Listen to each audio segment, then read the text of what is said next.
Emotions, at its core, is the essential evolutionary building block that separates us from animals. Emotions gives man the opportunity to transcend primordial tendencies, which allows mortal men to accomplish great feats.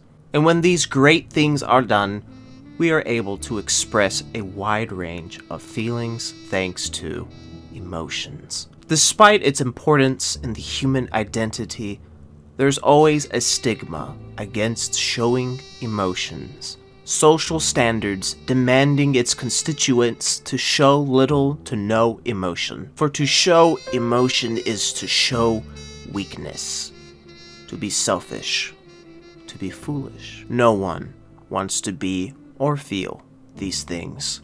So we adapt. We build up high walls, lock every door, and shoo away strangers, all in the hopes to keep ourselves safe and preserve our dignity. There is some truth to this stigma. To open oneself to another emotionally leaves you vulnerable.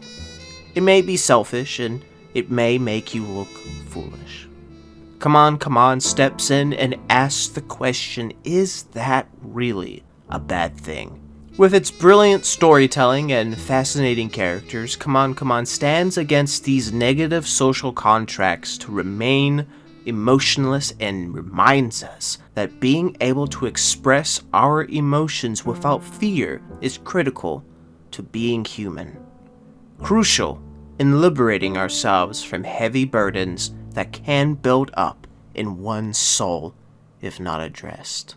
If you recall the first video essay I made on Come On in regards to the film's humanization of children, I mentioned that Jesse, the nephew of Johnny, was the key factor to the movie's point of a child's intelligence. Once again, Jesse will be the driving force that will help Johnny and the audience understand that expressing emotions is a valuable asset to living life.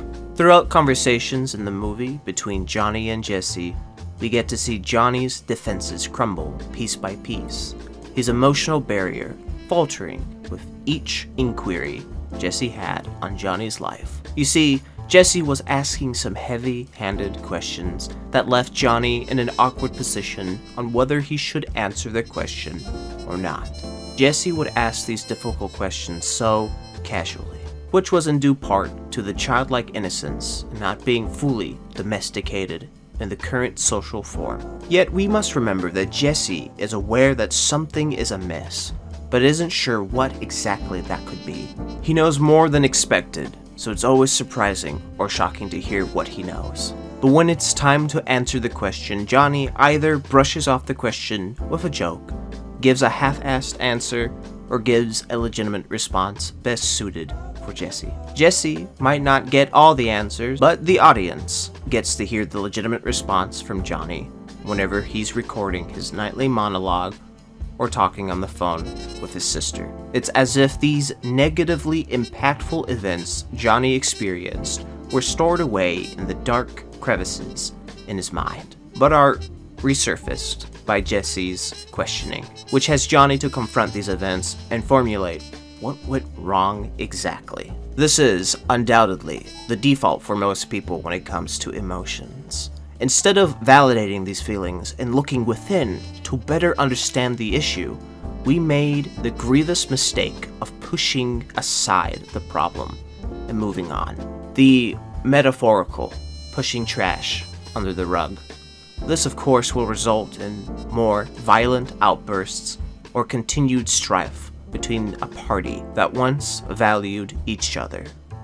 Why would we do this? The reasoning may vary between cases, but it could be because to deal with the emotions is inconvenient. One doesn't know how to fully address it. One doesn't want to be seen as weak, etc. Again, all because of the societal perspective on emotions. Speaking of addressing, I'm now realizing as I'm writing this script that I didn't address what questions Jesse was asking Johnny and what sort of problems Johnny has been going through. I get ahead of myself sometimes, my apologies. The irony of it all is Johnny has a project where he goes around to different cities in America and asks young people questions on what they think or how they feel about certain subjects or philosophies on life. Yet he doesn't bother to ask himself similar questions and gets flustered when Jesse asks him questions about himself. Johnny asks for others to express themselves, while he finds trouble expressing himself. You see, Johnny has had issues that has remained dormant in a way until it's asked, like his ex-wife, his late mother who passed away, and the strife that he caused between him and his sister. The drama he had with his sister when he tried to get her to leave her mentally unstable husband. Things that were made out to be not a big deal, but things that has caused some sort of impact on Johnny's life. Things best left forgotten in order to move on with life. This is where the importance of Jesse comes in. His job as a narrative plot device is to unlock Johnny's heavily chained burdens and have them fall off Johnny's shoulders. Now, the questions Jesse asked were very point blank. Questions like, why don't you have a wife? Why don't you and mom act like siblings? Did you try to get my mom to leave my dad? These questions understandably would make anyone squeal, especially asked by a child. But it's a necessary step in aiding Johnny mature emotionally. The one question I'd like to focus on is the why don't you and my mom act like siblings, since that one I believe holds the most impact. The main consequence that was created by all the other problems Johnny was facing. Johnny and his sister haven't spoken to each other for a long time, until his sister broke the silence when she called him to tell him about her husband was mentally regressing again. That's how Johnny and Jesse get stuck with each other for a while, since she has to go take care of her husband. We know that Johnny experienced having to care for his mother before she passed. She was mentally ill. She would have episodes where she thought she was in an earlier time in her life. Johnny would play along with these delusions while his sister did not. Strife broke out between the siblings as they argued on how to better care for their dying mother. The stress of having to care for their mother, who's close to passing, of course, will cause stress for both parties. Emotions running high, too much yelling, but not enough talking.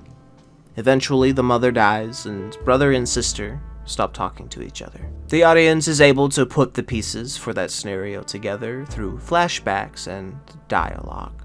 The other struggles that led to Johnny being not so brotherly to his sister comes strictly from dialogue. No flashbacks, just information given through us via conversation and monologues. Conversations that did not happen in the past.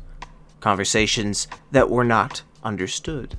In emotional times like these, the quickest way to leave with sour notions and hard-gripping grudges is by saying the wrong things, speaking but not listening, and not going in with the want to understand the other.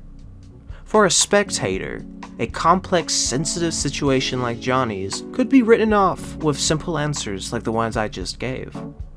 Have yourself placed in the storm, however, those simple steps become more difficult to land on.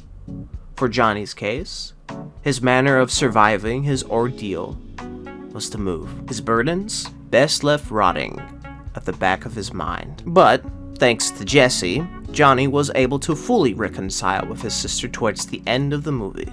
The questions Jesse asked Johnny definitely helped with the conclusion, but there needs to be more in order for Johnny to fully grasp his emotional state. The questions unlocked Johnny's box of emotions, but it's Johnny's experience having to care for Jesse that opened the box and allowed Johnny's emotions to blossom.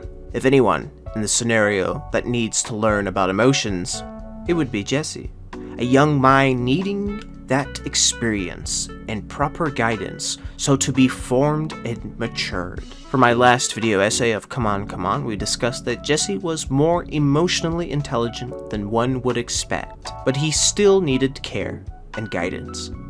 Jesse knows there's a puzzle to be formed. He just doesn't quite know where all the pieces should go. During their time together, both Johnny and Jesse emotionally grew, learning from each other throughout their journey. Johnny helped guide Jesse through tough emotional tribulations and express these emotions.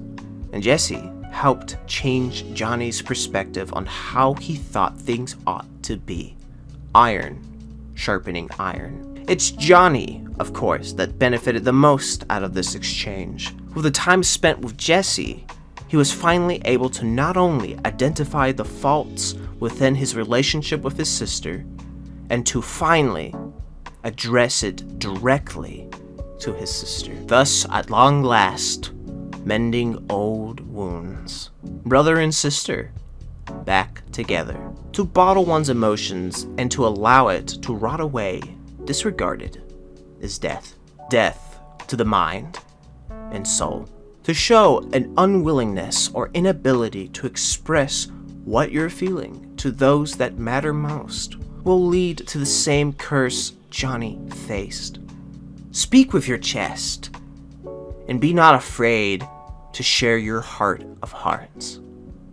It will be difficult to tap into these emotions after being domesticated for so long, but you just gotta come on, come on, come on, come on, come on, come on, come on, come on, come on, come on, come on, come on.